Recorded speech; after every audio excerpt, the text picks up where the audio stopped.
Well, joining us live now with your latest entertainment headlines is Etalk's Chloe Wild. Chloe, good morning to you. First topic today, good morning. Let's talk about Angelina Jolie. She is no stranger to humanitarian efforts, and she has now arrived in Yemen to help with the refugee crisis because of Russia's invasion of that country, Ukraine. Yeah, you're right. So Angelina Jolie, as we know, very active in her humanitarian work, and she shared the fact that she has arrived in the capital city of Aden in Yemen. She shared this with her huge Instagram community, 12.4 million. She wanted to share that she was there working with the United Nations Refugee Agency. And her caption's really powerful. You know, she shares that this week, 1 million people were forced to flee the horrific war in Ukraine. And she says, if we learn anything from this shocking situation, it's that we cannot be selective about who deserves support and whose rights we defend. Everyone deserves the same compassion. And I really appreciate Angelina using her platform in this way to talk about things that are important to her. And she shares that the people of Yemen need protection, support above all, and peace. She goes on to share that she'll share with her audience, her community, updates as she does her work. And you know that we'll be keeping an eye on those posts as she shares them. Okay, a very good effort there. Next up, Chloe, last night was the Spirit Awards and a film called Zola won big, also The Last Daughter. Yes, I love the Indie Spirit Awards. They're a little bit more low-key, a little bit more casual than some of the other big award shows. It's held in a tent by the beach in Santa Monica, and it celebrates indie films. So films, I believe, that have a budget no bigger than 22 million. And it's always a really nice place to see who takes the stage. Maggie Gyllenhaal won big for Best Feature, Best Director, Best Screenplay for her adaptation of The Lost Daughter. Really fantastic piece of art. And Maggie teared up, and she said through tears that more than anything, she believes in love. And she took a moment to praise her crew, which, you know, we both work in media, and I think it's so lovely when we see big stars, big names like that thank their crew as well.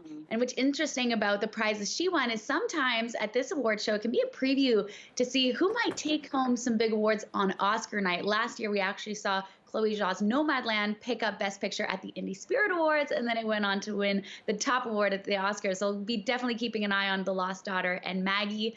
Like you said, there was other people that won as well. I want to take a moment to talk about Reservation Dogs. This was a series that was presented, a big award by Taika Waititi, who's one of the co-creators. And there's a Canadian on that, Devery Jacobs, and Devery was there. And we've spoken to her through Etalk many times. So it's just so wonderful to see Devery on a big stage like that. And the fashion, I know it's not all about the fashion, but I love seeing what stars pull out for award shows. And, you know, when I first started in media, we often spoke about the women, but the men are really bringing up the fashion game. Andrew Garfield is no stranger to taking bold chances on the carpet. He was wearing this like bright purple blazer, brown trousers. Wow. It was bold, it was poppy, and I really liked it. Taika Waititi, who we've spoken about, also wore something really loud, really bold that made me say yes to spring. It was this kind of beautiful orange color. We're looking at Regina Hall there, looking stunning in a one-strap gold dress. I think during award season, I love seeing red on a red carpet, and I also love seeing gold. Like, let's just embrace the hardware as we go. So congratulations to all the winners, and also congratulations to all the fashion winners. Yeah, absolutely. Very good note on paying attention to the films coming out of the Spirit Awards, because it's really a launching pad for the next big thing, right? Okay, last up, staying with films, Chloe, let's talk about the new Batman starring Robert Pattinson and Zoe Kravitz. Apparently not great reviews. So how did it do at the box office? You know what? It actually did quite well at the box office for opening weekend. So you never know sometimes with reviews, you know, if that means that people will still go or won't go. But it seems like people are, whether they're looking at the reviews or not, they want to see what this Batman is all about. And so people are going to the theaters. They're enjoying it. They're going and enjoying it on a big screen. And I think it's doing quite well. I've spoken to some people in the industry who have watched it. They actually did the junket for it, meaning they got to interview the cast.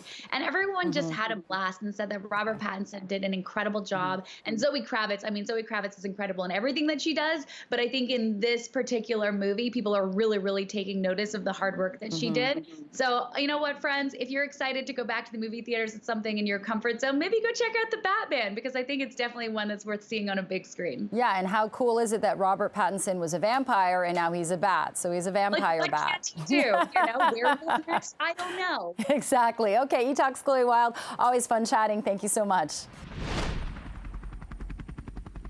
Apple product launches have kind of lost some of their luster over the years, gone to those week-long campouts and wraparound lineups for the latest gadget. But 5G, AI, VR, AR, XR, the promise of the metaverse, has many sort of recalibrating the man-machine relationship. And here to take a bite out of Apple's core share of the digital pie is our favorite tech expert, Mark Saltzman. Mark is a host of Tech Talk radio show on News Talk 1010 and technology evangelist. Good morning, George. Good morning. How are you? I'm great. Yeah, so despite all this grim news. This is a nice little sort of palate cleanser for us today. Yeah, and everybody's interested in new gear, right? So the peak performance event's happening at 1 o'clock our time from Cupertino, California, the Apple headquarters. What have they telegraphed? What do you know? Yeah, so as you likely know, Apple keeps their cards very close to their chest. So everything that we're going to chat about is speculative, based on some small leaks and just, industry buzz leading up to today's event at 1 o'clock Eastern. So it is called Peak Performance, and it's spelled P-E-K, P-E, two E's there. So it's meant to be a look at what's coming in terms of speed and power. And I think the two key words here are 5G and processors. So the ones that we're most likely expected to see are a new iPhone, a new iPad, and maybe a Mac or two. So when it comes to iPhone, it has been 2 years since Apple has released an iPhone SE, which is their smaller and more affordable smartphone. In Canada, they're about $600, so about half the cost of other devices that the company has. So we're waiting to see that. It'll have 5G performance, we hope, better cameras, and a faster chip, probably their A15 chip. So that's on the iPhone side. Okay. And that's pretty big for Canada. I mean, 60% of Canadians own an iPhone, and that's huge market share. It's even more than the US. So really? That's what we're expecting. And then new iPads, again, better cameras, 5G, and a Mac, and maybe a monitor to complement it is also part of the buzz. Mark, what about any game changers or potential wild cards out there? Yeah, well, this is where things get exciting, but often we're let down because they don't go there. But it is true that Apple has been working on a car, for example, since 2014. In fact, they've got over 1,000 employees, allegedly. They've filed all kinds of patents. They've been granted permits. So it could be an electric vehicle, an EV, and perhaps autonomous. It'll drive itself. Will this be the event that they unveil it? Well, it would certainly be timely with gas prices, but right. I think it is a wild card, to put it in your words. And then another one that may be more likely to see is augmented reality. Apple has been working on a pair of wearable glasses that have mixed reality. They've been really bullish on AR, or augmented reality, when it comes to their phones and tablets. That's where, through the lens of the camera of the device, you are seeing the real world around you, but it's superimposed with digital information on top to augment what you see in real life. But imagine that being in a pair of lightweight glasses. So we could see that, and you hinted at the metaverse earlier. That's this buzzword, right. Largely due to Meta, or formerly Facebook's CEO, talking about this near future where it's going to fuse the physical with the digital, and Apple's efforts could be very much a part of that story. Last thing, Mark, Apple has cut off Russia following the Ukraine invasion. How significant is this, and what kind of downstream effect on the greater tech industry writ large could we see? Yeah, sure, and namely the accessories market as well, and all the app developers, because they cut off the App Store in Russia as well. So developers can't make money in that country. But I think it's a good statement to make. They're not the first, but they're one of the biggest to cut off ties. In terms of market share, they're number 3 from a phone perspective. It's Samsung number 1, followed by Xiaomi, a Chinese brand, and then Apple is a close third. So it's going to hurt their bottom line, no doubt. But they I think they wanted to do this. They're usually one of the first when it comes to things like, humanitarian crises and war. Apple's really good about that. So we're not surprised that they banned the sale of their devices and apps in that country. So good move on them. And good move on you for helping us out to give us this preview of the big Apple Peak Performance, the product launch. It's happening at 1 o'clock our time today. Mark Saltzman, the host of Tech Talk on News Talk 1010, Gizmo guy, tech evangelist, techspert, as I like to call you. Thanks for your help, man. Always a pleasure. Likewise. Thanks, George. Have a great day. You too. Canadians spent $3.3 billion on supplements in 2020. 77% of us take at least one a day. Most of us take 4 or more. And over 1 in 4 Canadians have increased their supplement consumption since COVID arrived. But could less be more? And isn't food enough to keep humans healthy as it has been for the first, 200,000 years? Here to boost the immunity community and bust some myths is registered holistic nutritionist Winsome Duar. Winsome, thanks for joining us. Thank you, George. Thanks for having me. So the numbers are pretty outstanding here. 30,000 supplements are on the market. 1,000 new ones come out every year. Now, this is overwhelming, yeah. I would assume, even for a professional like you to stay current. So is it any wonder the rest of us have supplement confusion? I am not surprised. When you walk into a supplement store, there's so many choices.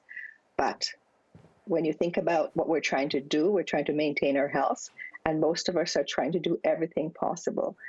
Supplements can really help you fill nutrition gaps in diets or restricted for different reasons, but also because many of us live a really busy lifestyle. And I've been in practice for a long time, and I have to tell you that about 99% of the people I've met over the years do not eat enough. Supplements can actually help you fill a role. Well, let's talk a bit more about that. Supplements and diet when it comes to boosting immunity, for example, which is something we've all become obsessed with now. Yes. Mother Nature endowed us, for the most part, with a pretty complex, elegant immune system as humans. Isn't food still the most powerful, slow-release supplement that we'll ever take every day? I agree with you. It is, if you eat enough. When you think about where we live... You say enough, sorry to cut you, but enough, not just but enough. We're not eating enough. Many people don't have enough vegetables in their diets. Not enough fruit, sometimes not even enough protein. I've met people who have popcorn for dinner. Right. Because it's just delish, but yeah, it's ain't gonna delicious. do it.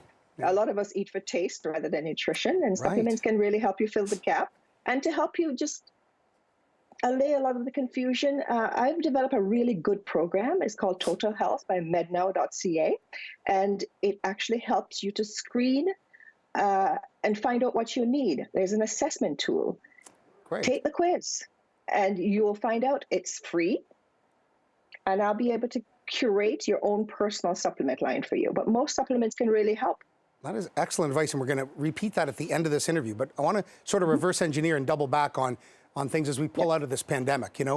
Zinc and vitamin D. Here's 2 examples: zinc and vitamin D loading. We heard a lot about that. For the average adult with a robust immune system, is this necessary? And how do we separate fad from fact? Okay. Well, think about vitamin D, for example. Vitamin D is considered a sunshine vitamin. And if you look outside, sometimes we just don't get enough sun. Yeah. And we're inside because it's winter. We just don't get enough sunlight exposure. You need a minimum of about 1,000 IUs every day for adults. And it facilitates your absorption of calcium, mood. It does play a role in immunity. So supplementation of vitamin D is crucial, especially as you get older, because it actually helps to support your muscles, to support your joints. And it's also a huge factor in bone health. So the supplementation of vitamin D is crucial for me. Can't walk away from it. And what about zinc? Oh, zinc for immunity is really crucial as well. So zinc, you don't need a lot. In fact, you should always take zinc with food if you take a supplement. I've had people say to me, I can't take zinc, it makes me very nauseous. And then I find out that they're taking it on an empty stomach. So you must take it with a meal. Most vitamins and minerals are best taken with meals. And zinc is a huge part of immunity. It's part of skin health. It actually helps to make your insulin that your pancreas uses to regulate your blood sugar. So it's really important that you get enough. Yes. So, Winsome, how does one avoid or at least mitigate potentially dangerous interactions with medicines and supplements specifically? Good question, George. Thank you.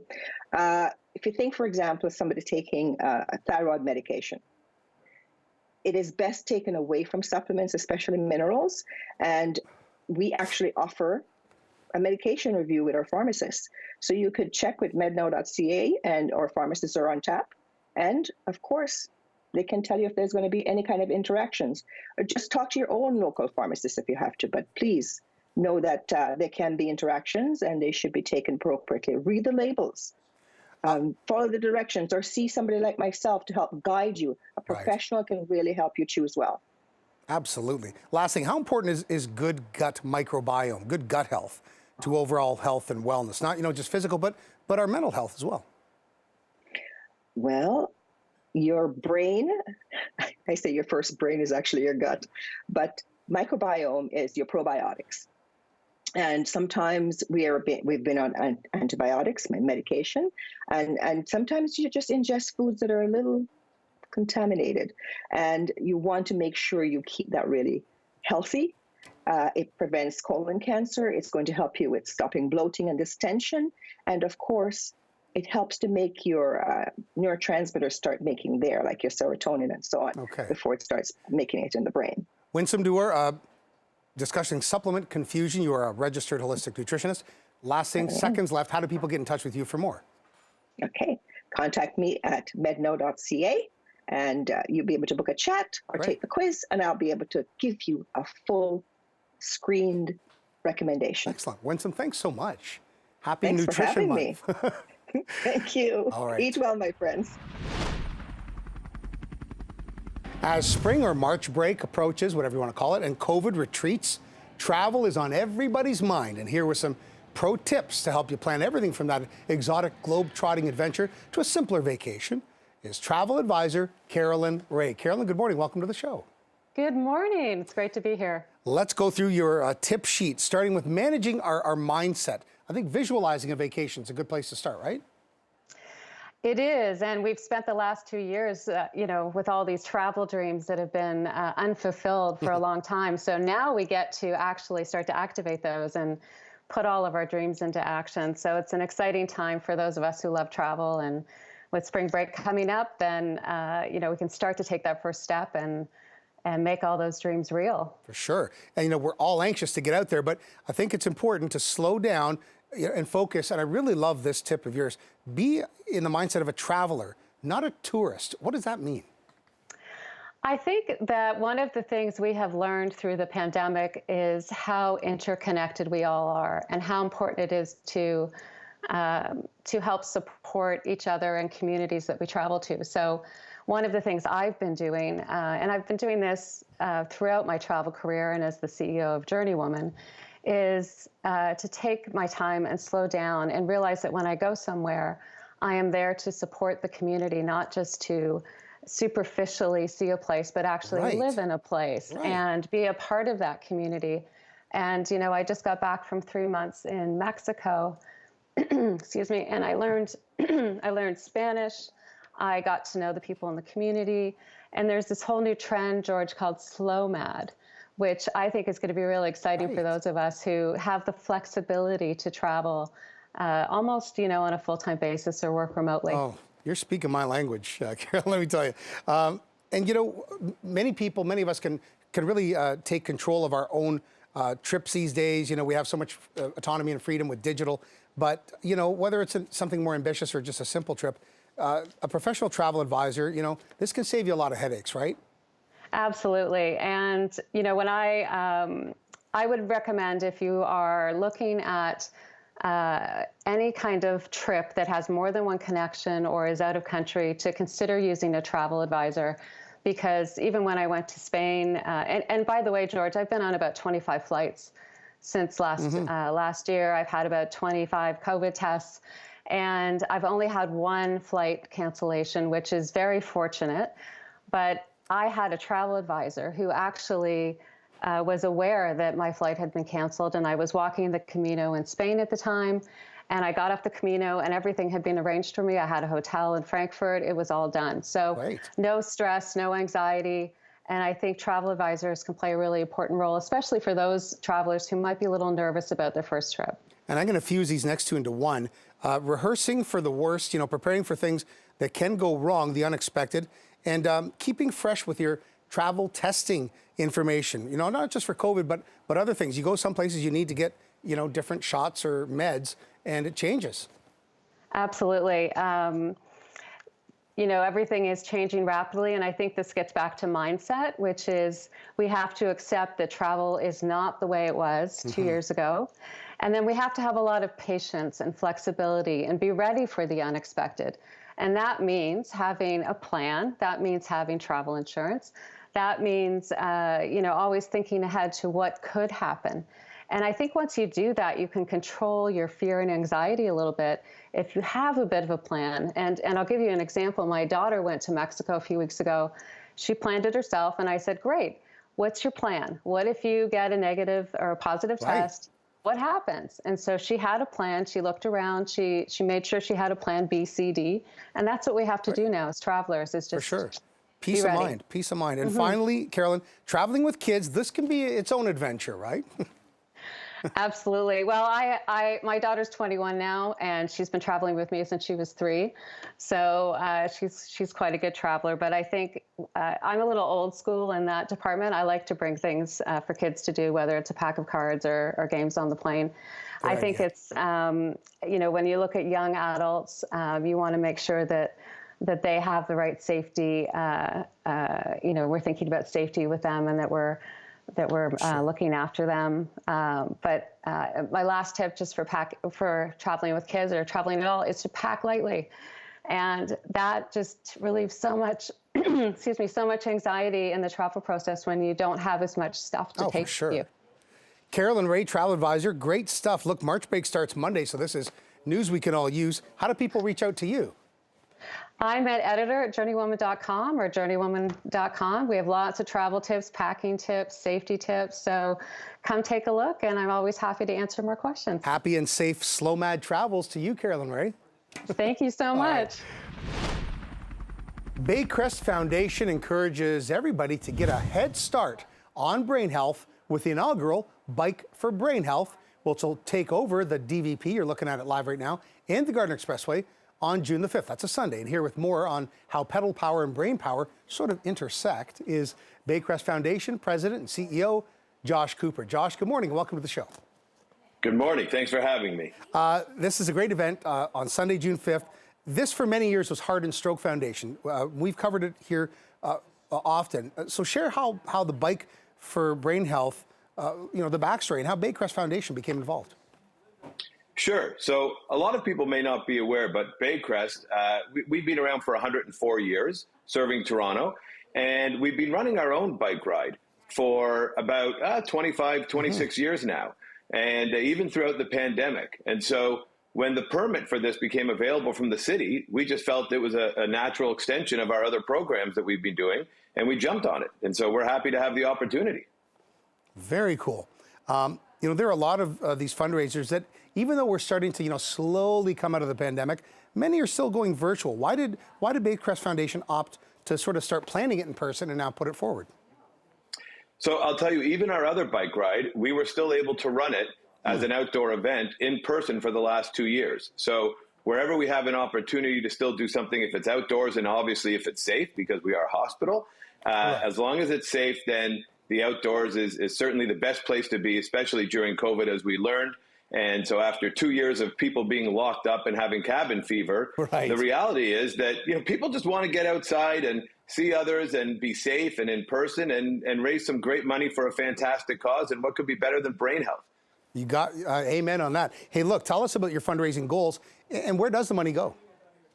So our goals are certainly lofty, and the funds will be going towards everything across our campus, including our care, including our day clinics that can see upwards of 2,000 Torontonians in a day, and also through our research at Rotman Research Institute, where we've been studying brain health now and lifestyle and activity for over 30 years. So the funds will be spread out across our campus. How is physical activity linked to brain health, Josh? And what can we do today, and before and after this ride to improve that sort of mind-body relationship? It's a great question, George. At Baycrest, we have Rotman Research Institute, and we were recently named the top most research-intensive hospital in all of Canada. And through Rotman, what we've learned is that 150 minutes per week of exercise can greatly delay the onset of Alzheimer's and related dementias. Great. And we've also learned that if we can reduce the onset of dementia by simple things like changing our lifestyle, we can reduce the onset by even just 5 years, then we'll decrease its incidence by up to 50%. So That's it's amazing. important. Look, let's face it, right, Josh? Boomers aren't getting any younger. The population is aging. Long-term care took a hit. Long COVID is still a mystery out there. Everyone's got worries about caring for our elderly loved ones, and dementia and Alzheimer's. This is going to be a challenge in the next quarter century. And, I wonder sometimes if our healthcare system's up to it. Well, currently, more than 500,000 Canadians are diagnosed and living with Alzheimer's disease. And it's other forms of dementia are included in that number as well. And once you hit 85 years old, it hits 1 in 4 Canadians. So this number was expected to double by 2030, but we're still waiting to see the long-term effects of the pandemic because we expect that most likely that number will increase. Josh, thanks very much. Josh Cooper, Bakecrest Foundation. It's happening Sunday, June 5th, right? The Bike for Brain Health. Quickly, how do people register? Bikeforbrainhealth.ca. It's that easy, George. Bikeforbrainhealth.ca. You can choose 25, 50, 75-kilometer routes. It's going to be an incredible day, a great event. Our honorary chairman is Mayor Tory. We expect to have it as a big outdoor party and raise money for a fantastic cause at Baycrest. Josh Cooper, you're a pleasure to speak with. Thanks very much. Have a great day. You too, and hope to see you on June 5th, George. Okay.